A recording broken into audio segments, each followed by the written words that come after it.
Okay, so we've been to the dyno, now it's time to answer the most controversial question of all.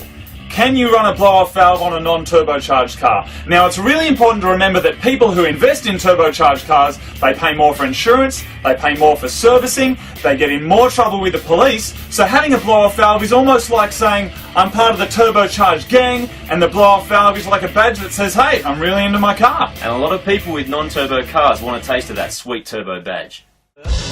We're back at GFB's workshop and brainstorming ways of getting a valve to work on a naturally aspirated engine.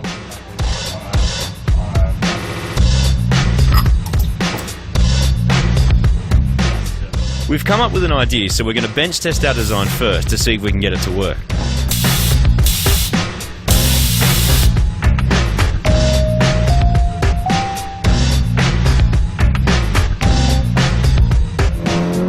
Okay, back to the Mighty Mods garage.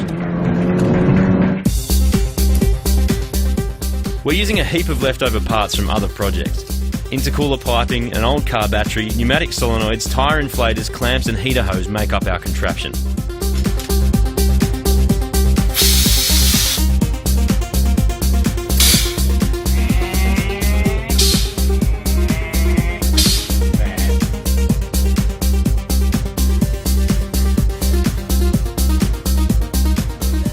We're installing it on the very non-turbo Daihatsu from our Season 1 premiere.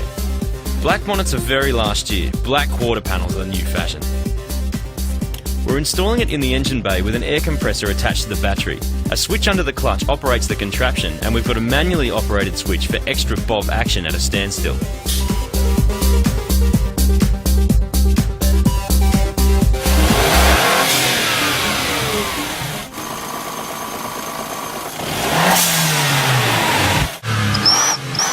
Don't forget to tighten the rock nut.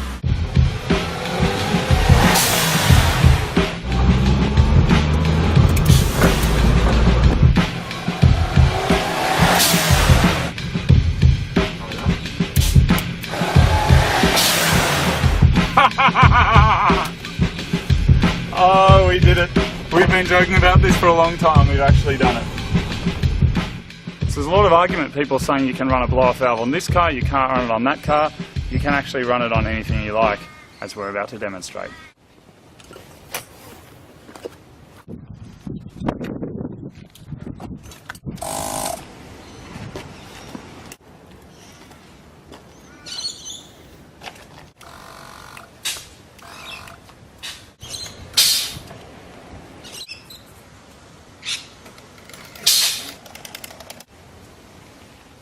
With the blow-off valve even working on a push bike, it's time to lay the argument to rest once and for all, and forget that it ever happened.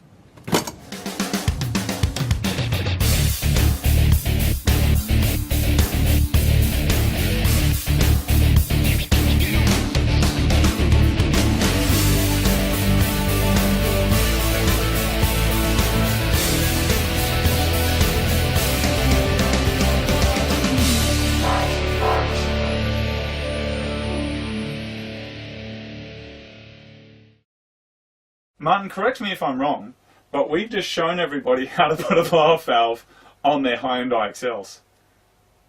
Oh, crap.